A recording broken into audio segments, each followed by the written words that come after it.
নমো বিষ্ণুপাদায় কৃষ্ণপৃষ্ঠায় ভূতলে শ্রীমতে জয় পতাকা স্বামিনীতি নামিনে নমো আচার্যপাদায় নিতায় কৃপাপদায়িনে গৌরকথা দামোদর নগরকাম তারিণে। তো আমরা দ্বাদশ মহাজন কথা শ্রবণ করছি। তো আজকের আমাদের দ্বিতীয় মহাজন মহাদেব তিনি কি বললেন তার শেষ এবং দ্বিতীয় পর্ব। মহাদেব বললেন, হে নারদ, সাপেরা গরুরকে দেখে যেমন পালিয়ে যায়, পাপরাশি তেমনই কৃষ্ণ কীর্তনকারীর কাছ থেকে পালিয়ে যায়। পূর্বের ব্রহ্মা শ্রীকৃষ্ণের কাছ থেকে যে কৃষ্ণমন্ত্র লাভ করেন, বিষ্ণু নাভিপদ্মে উপবেশন করে সেই মন্ত্র তিনি শত লক্ষ বার জপ করেন। তাতে সৃষ্টির কারণভূত নির্মূল জ্ঞান প্রাপ্ত হন। সেই মন্ত্রের প্রভাবে তিনি অষ্টাদশ সিদ্ধি লাভ করেন এবং বিবিধ সৃষ্টি করে তাকে বিধাতার নাম প্রাপ্ত হন। তিনি বিধাতার নাম প্রাপ্ত হন। কৃষ্ণ মন্ত্র কোটিবার জপ করতে করতে অনন্তদেব সহস্র মস্তক হয়।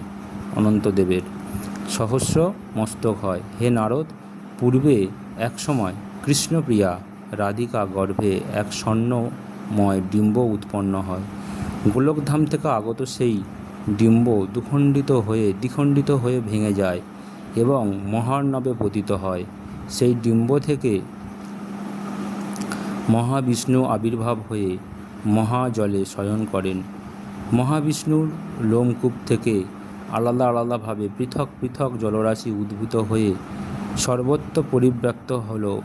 সেগুলি সপ্ত আবরণী যুক্ত এক ব্রহ্মাণ্ড, সপ্ত আবরণী যুক্ত একটি ব্রহ্মাণ্ডের মধ্যস্থানে রয়েছে ভূলোক।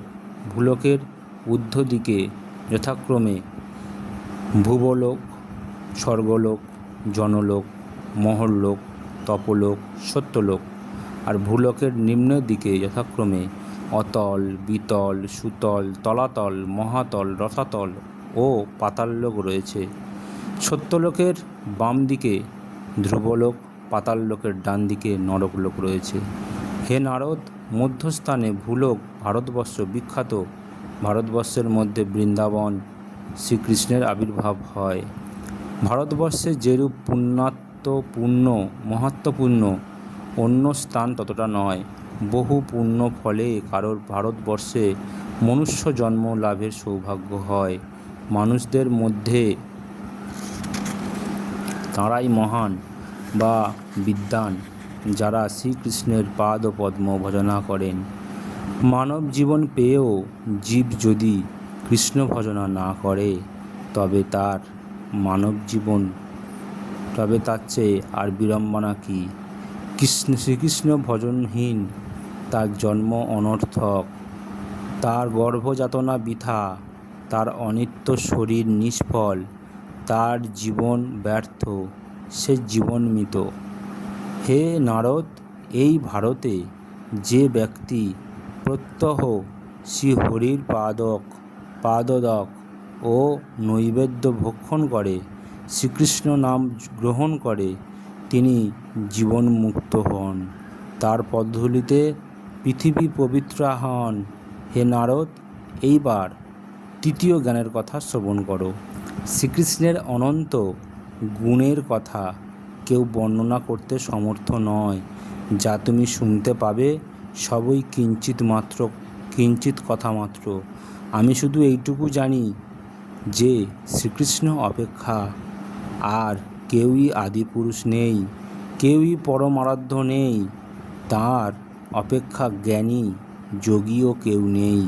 তাঁর অপেক্ষা সবার পরিপালক জনকও আর কেউ নেই। তাঁর অপেক্ষা বলবান, কীর্তিমান, দয়ালু ও ভক্তবৎসল আর কেউ নেই। যে মায়াদেবী অনন্তকোটি ব্রহ্মাণ্ডকে মোহিত করেন, তিনিও শ্রীকৃষ্ণের সম্মুখে স্তব করতে অক্ষম এবং অতি ভীতা হন। বাক্যের অধিষ্ঠাত্রী সরস্বতী দেবীও শ্রীকৃষ্ণকে স্তব করতে সমর্থ হন না হয়ে জড়প্রায় হয়ে যান। হে নারদ, স্বয়ং শ্রীকৃষ্ণ জীবের হিত বাসনায় গুরুরূপ ধারণ করে গুরু রূপ ধারণ করে থাকেন কিংবা কাউকে তার প্রতিনিধি করে পাঠান। গুরুদেব তুষ্ট হলে স্বয়ং ভগবান তুষ্ট হন, ভগবান তুষ্ট হলে ত্রিজগৎ তুষ্ট হন।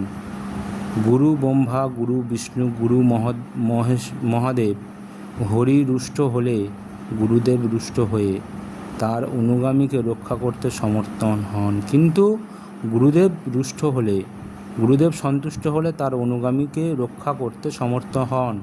কিন্তু গুরুদেব রুষ্ট হলে কেউ তাকে রক্ষা করতে সমর্থ নয়।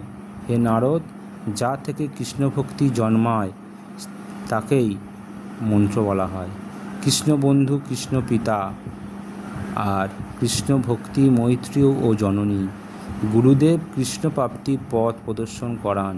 হে নারদ, তুমি প্রকৃতির অতীত রাধানাথ শ্রীকৃষ্ণকে ভজনা করো। জগতে যে ব্যক্তি শ্রীকৃষ্ণ ভক্তি অনুসরণের শিক্ষা না দিয়ে অন্য পথ প্রদর্শন করে তিনি কখনো গুরু নন। তাকে পারমার্থিক গুরুরূপে কখনোই গ্রহণ করা উচিত নয়। অধিকন্তু তাকে মহাশত্রু বলে মনে করা কর্তব্য।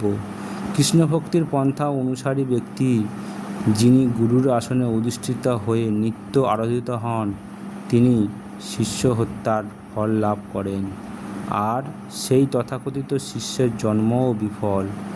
এই আমি তোমাকে চতুর্থ জ্ঞানের কথা বললাম। নারদ প্রশ্ন করলেন, হে ভগবান, ভক্তরা কৃষ্ণভক্তি করে, যোগীরা জ্যোতির ধ্যান করে, এই দুয়ের মধ্যে কি যথার্থ পথ? কোনটি যথার্থ পথ? শিব বললেন, যারা নির্গুণ ব্রহ্মে বিলীন হতে চায় তারা ব্রহ্মজ্যোতির ধ্যান করে। তারা ভগবানের শ্রীকৃষ্ণের শরীর বা আকার স্বীকার করে না, কেননা শরীর মানে জড় আর ব্রহ্ম মানে চিন্ময়। দেহ মাত্রেই গুণে আসক্ত, অতএব নির্গুণ চিন্ময়ত্বের সম্ভাবনা নেই। এই জ্ঞান নে তারা কেবল ব্রহ্মজ্যোতির ধ্যান করে। কিন্তু সনত কুমার প্রভৃতি আমাদের দ্বারা তা আদৌ সম্মত নয়। সমস্ত ব্রহ্মজ্যোতির উৎস হচ্ছেন সনাতন পুরুষ শ্রীকৃষ্ণ, তাই তার ভক্তরা শ্রীকৃষ্ণের ধ্যান করেন, নিরাকার ব্রহ্মজ্যোতির ধ্যান করেন না। শ্রীকৃষ্ণের অঙ্গজ্যোতি নিরাকার বলা হয়। সর্বদা শ্রীকৃষ্ণের ধ্যান আরাধনা করাই যথার্থ পন্থা।